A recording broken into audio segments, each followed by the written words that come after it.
Hello, guys. Who we have here today? Welcome, everybody. Welcome to Spiritual Conversations. Who do we have in the chat today? Hello, everybody. I think there's a lag in my chat. Welcome, guys. I'm gonna wait just a few seconds and give people some time to come on in because I know I have not gotten my notification yet. Hey, sweetie, how are you? We were sending you a lot of love on Sunday, Aisha. Hey, Beatrice. Okay, Beatrice just got the notification. Aisha, we were sending you a lot of love on Sunday. Hey, Sherry, how are you? Hey, Trudy. Hey, Lynette.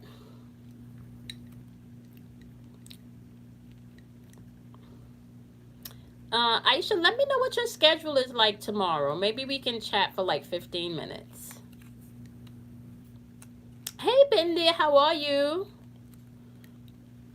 Hey, Jasmine. Today I'm doing, what am I doing? Let me show you, Jasmine. Like a rose tea. Like a red rose tea, Jasmine. I left the box downstairs. Um, you free all day? Okay. All right. Okay. So I'll give you a call. I'll give you a call before tomorrow's live. How are you guys doing today? So today we are talking about spiritual conversations. So this is where we're going to talk about sci-fi experience, or your spiritual phenomenal experiences, your magical experiences, all of the experiences that you may deem to be weird. Hey, Only Oni, how are you, my love? All of the experiences that we may, you can't talk to everybody about. We can talk about them here. I don't remember what we talked about on the last spiritual conversation. Oh yeah, Capricorn, stay coming through. Been there. Capricorn, stay coming through. Hey, finding my way. How are you, beautiful? You a Capricorn, sun and moon, Beatrice? Oh my goodness. Ooh. Oh my goodness, Beatrice. So you really like ordered and structured. Like, yeah, you like to get shit done. All right. Okay, so today I thought that we would talk about your shadow side and your shadow self. Hey, Miss T, how are you? Oh, okay. Cancer rising. Okay, okay. That can balance out the energy, Beatrice, with that Cancer rising. Am I lagging on your end, guys? Because it's lagging here on my end, but I can't. I don't know if it's my because it's raining here. Okay. So, guys, just know that I am answering questions if you would like today, but it will be via a $20 donation for a question. Or you guys can definitely, thank you, Jasmine. You guys can definitely check out the monthly specials in the description box below, okay? I'm going to be working on my website soon. That's something that I put on my list. Okay, so in yesterday's relationship, was it in yesterday's relationship chronicles, or maybe it was in yesterday's somebody brought up the shadow side. Hey, Ashley, how are you? Somebody brought up the shadow side in one of those conversations that we had yesterday, and I wanted to talk about that because that is a must if you are going to figure out who you are on your spiritual path, and that is also a must if you're going to figure out your emotional triggers. Okay, so just know that, right? You are going to have to deal with your shadow side or your shadow self. Okay. um Now, does everyone, hey Tanya, Scorpios in the house. Does everyone know in the chat or who's watching, do you guys know what we when we reference the shadow side or the shadow self, do you guys know what that is equal to or equates to? Does everybody have an understanding of what that means? Oh, you did? Okay. All right, Miss T. I'm going to take a look at it when I get off the live, because I'm gonna take a look at it when I get up. So does everybody know what we mean? Okay, so Okay, the hidden self. Okay. So we got the hidden self, working on the ego and the lower vibration. Okay. Hey Jane, how are you, sweetie? We talking about shadow work today. Okay. All right. Do you guys have an understanding of what's locked in, like what type of vibrations are locked on the shadow side? So let me explain a little bit more. So when I reference your shadow side, um or your shadow self, I'm speaking to the part of you where you tuck away your pain, where you tuck away your trauma, where you tuck away your disappointment, where you tuck away your insecurities. Okay, so your shadow side is a place within yourself where you tuck away all of the things that may be too difficult to deal with and may not circle back. Okay. Okay, thank you, Trudy. And yep, only said it perfect. Your trauma, okay, and it is also where your ego live. Okay, your ego also, your ego also reigns there. Now, don't get it twisted, because the ego is needed. Okay, you just have to be able to keep that part of you in check. Okay, because the ego is going to always tell you what your limitations is, or your ego is always going to tell you can crank it too hard when you shouldn't crank it too hard, right? So there is going to be a balance that's needed when you are dealing with your ego. So the ego is needed. You just need to know exactly how to rein it in when necessary. Hey, Nefertiti, sweetie, how are you? We talking about the shadow side today. Hey, Sam. We're talking about the shadow side today. So let me just recap. Okay, so when I'm referencing your shadow side or your shadow self, I'm talking to the facets of you where you tuck away your pain, your trauma, your disappointments, your insecurities. Okay, these are where you tuck away things that you may not necessarily want to deal with at the time. Okay, why is that important? That is important because the trauma, the pain, the disappointments, if you don't deal with those things, you can still be emotionally triggered, right, and become a puppet to your emotions, right? So let me give you an example. And I think we talked about this in Relationship Chronicles yesterday, right? We talked about the wound or the wound itself yesterday in Relationship Chronicles, and how it's important for you to take the time that you need to heal from one relationship to the next. Because if you don't take the time to heal and jump from one relationship to the next, you can basically carry baggage from one relationship to the next. So you dating Tim now, but Tim is getting treated like Larry because you didn't take the time to heal from the bullshit that you went through with Larry. Okay, now that bullshit that you went through with Larry gets tucked away, right, in your shadow closet, right? You're not going to deal with maybe the verbal abuse. You're not going to deal with the fact that it was emotional and mental abuse. You're not going to deal with none of that, right? You're just going to tuck that in your shadow closet and keep along your day. Now you meet Tim. Tim is wonderful, right? Tim does not even, let's just say at this point, Tim is not even giving you signs of Larry, right? But Tim might maybe pass the comment that reminds you of something Larry said, right? That's not even relevant to the situation, right? Now at that point, you're now bringing your shit with Larry into Tim because you have not dealt with the pain, the hurt, and the disappointment that you experienced prior. So this is where all your residue lies, right? But let me also explain something about your shadow side or your shadow self, okay? Your shadow side or your shadow self can be one of the biggest tools that you have within your spiritual walk or your spiritual ascension. Okay, there are many secrets because that's where the secrets lie. All right, now, hey Jay, you welcome, sweetie. Jay, we talking about the shadow side today, right? So now, it's important for you to work with that part of yourself because your shadow side is going to let you know truly what's going on when you don't want to deal with shit. Okay, now your shadow side is going to give you warnings or triggers. Okay, now at first, let me just explain something to you, right? I think I have it here. So, um, I'm a Reiki energy healer, right? Now, what you guys don't understand, some of you, if you've never heard about Reiki, Reiki is a way for me to help heal your energetic body, okay?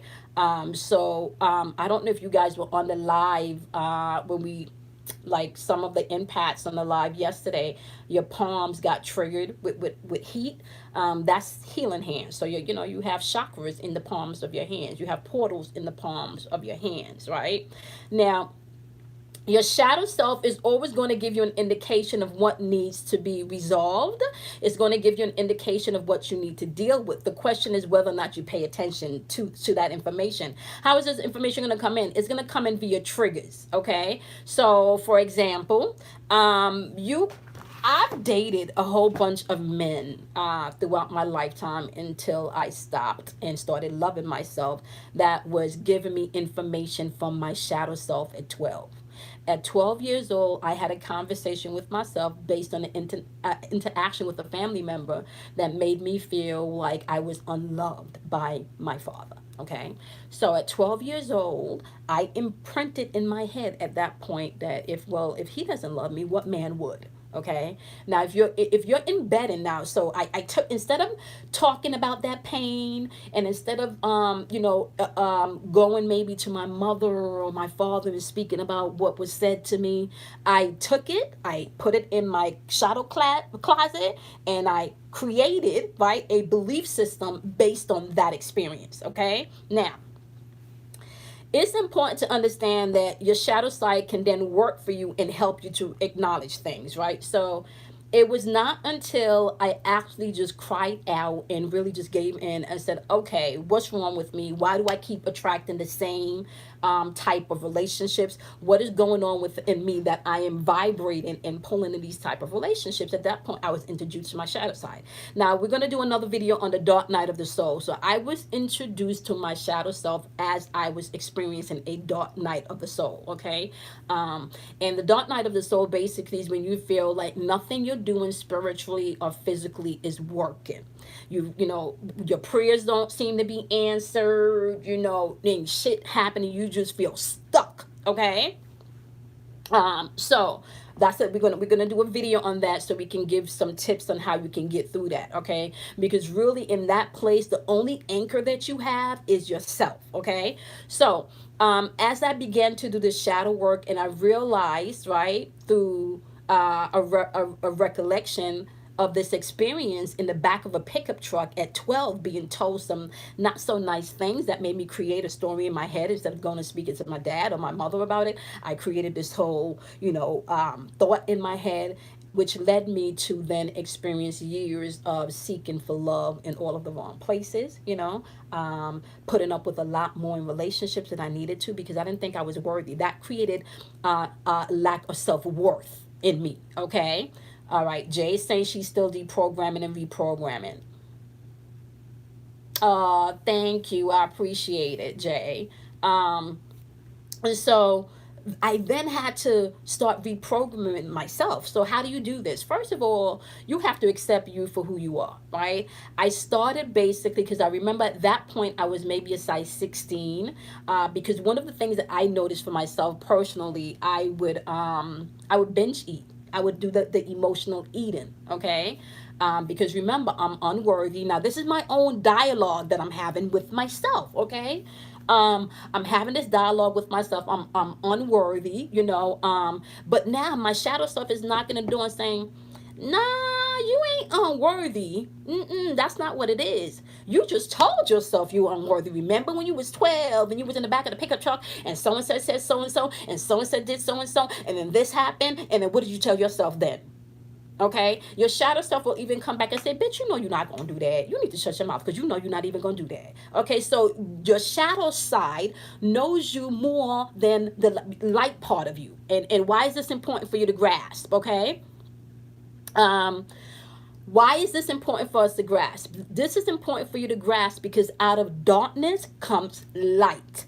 Out of darkness comes light, which means go into the dark, go into the shadow aspects of yourself so you can gain light to the truth of who you are. You're going to have to go through that part of yourself. You're going to have to go through that part of yourself. Oh, thank you, Jay. Jay Pounce. Manifest. Jay, it's done. It's done. And can I tell you something? I'm going to post something in the community, Jay, because I know I was jumping timelines. I took a picture one day. I opened my channel, Jay, and I think it said like 232,000 subscribers, right? 232K. And I, like I snapped the picture because I'm like, no. I think at this point I only had like 250, uh, no, maybe like 380 subscribers, but it said 232,000K. And I'm like, okay, 3, 2, thank you, Miss T. I appreciate you guys. See, that's Capricorns. They all be coming through. Jay, are you a Scorpio or are you a Capricorn? Okay, so let's get back to this. So I want you guys to know it's important for you to be able to understand, especially on you a Scorpio. Okay, all right. So you give me okay. So it's important for, and Scorpios get this. So let me see. This is what people don't understand. One of the strengths of a Scorpio, one of the strengths of a Scorpio, Zoka, did I pronounce that properly? If I did not, my apologies. And if you want to give me a nickname for you, please do, because I'll be fucking people's name up. Yep. Boom. Yep. Nefertiti said it. Nefertiti said it. We rule the underworld. We rule the underworld. We rule that underworld, y'all. Like, you see, and so there's always a aspect to Scorpios where we have the need to get to the depth of things, right? There's a need to get to the depth of things, and then this is why Scorpio is one of the zodiac sign that has the two symbols. We have the eagle and we have the scorpion, right? I think we also get referenced by like the phoenix too, like out of the ashes rise the phoenix. So we will Scorpios, if they now this is if they're balanced. Okay, so listen to this. If a Scorpio is balanced, they can take their pain and become a master fucking alchemist and allowing their pain to flip and pay them. Right now, if that Scorpio is not doing their work, you can be a devious motherfucker. Trust me when I say. That is not the sign you want to cross, okay? They plot, honey. They plot, okay? And they gonna plot so you hurt. So trust and believe. That is a sign you don't want to cross. That one right there. That one right there, I would say out of all of the zodiac, when it comes to vengeance, Scorpios are probably the most venom in it. Has the most venom in that area, okay? Ah, okay. Jay, I would like to know, can you give me some names of who would be in a demigoddess category, Jay? Because there's one in my head, and I want to know if I'm tapped in, because there's one in my head.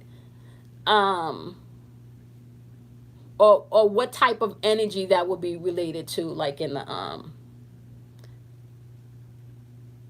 yeah, yeah, Beatrice. If they so, but it's so Beatrice. Just across the board, if you are in a relationship with anybody, doesn't really matter the sign, and they're not doing their spiritual work or they're not doing their work. Period. Like if and it doesn't even have to be. It could like because at this point your belief system don't have to be like mine. It doesn't, right? You just need to respect mine and I respect yours, right? Now, what I will say is I don't know if I could date anybody that goes to church on a regular basis, because you might want me to attend and that might interfere with our relationship, because that is not something that I do anymore.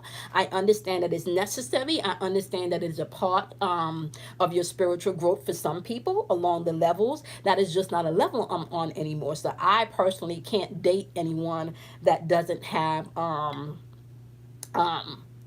yeah, I'm fine with all religions, but you cannot have a religious strong belief if we are going to have a union, because that's very, boom. Okay, all right.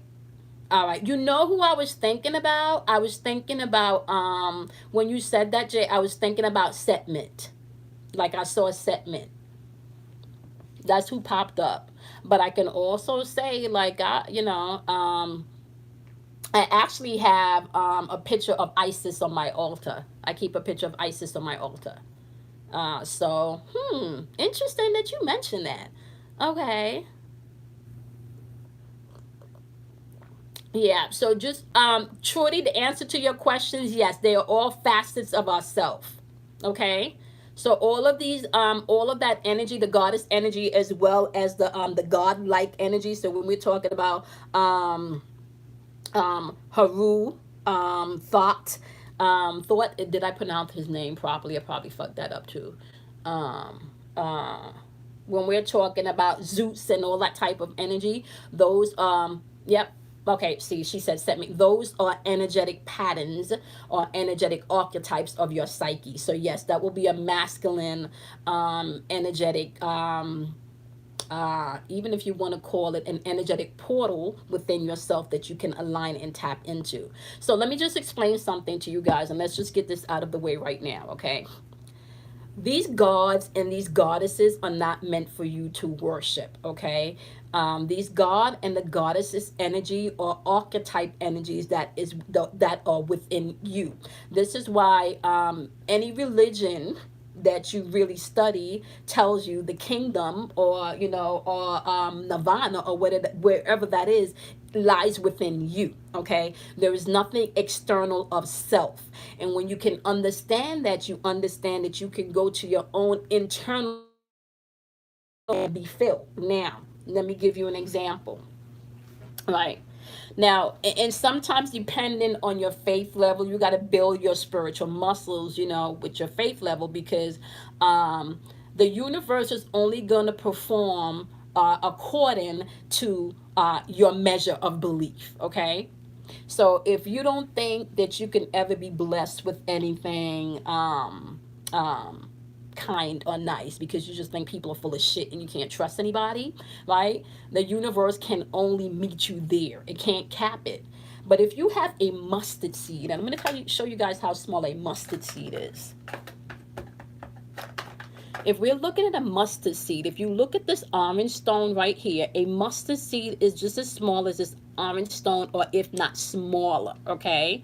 So now, if you, right, just have a mustard seed, right, of faith, and I'm not talking about faith, okay? I'm talking about fate. There's a difference. Research it, Google it. This is why you study to show yourself approved. Words is linguistics. Words have vibration. Words create spells. That's why they're called spelling. Even when you're studying the God spell, right? The God spell. I just told you, you are that facet. God, goddesses lie within you. So you are calling onto the spells, right? The spellings, the vibrations that dwells within you. Okay? So you need to understand that there is nothing outside of you, okay? Now, let me just break this down, because then you would get, well, do you mean that I create all the fuckery in my life? And do you mean that, if you're entertaining it and you're giving it attention, yes, you're creating more fuckery. And it's not to say that people are not going to come and test you, and it's not to say that you're going to be walking around in the beautiful garden all of the time. No. Um, in case you didn't know, shit is needed to fertilize the ground so you can grow the garden. Ain't nobody walking around here that's not going to experience some shit.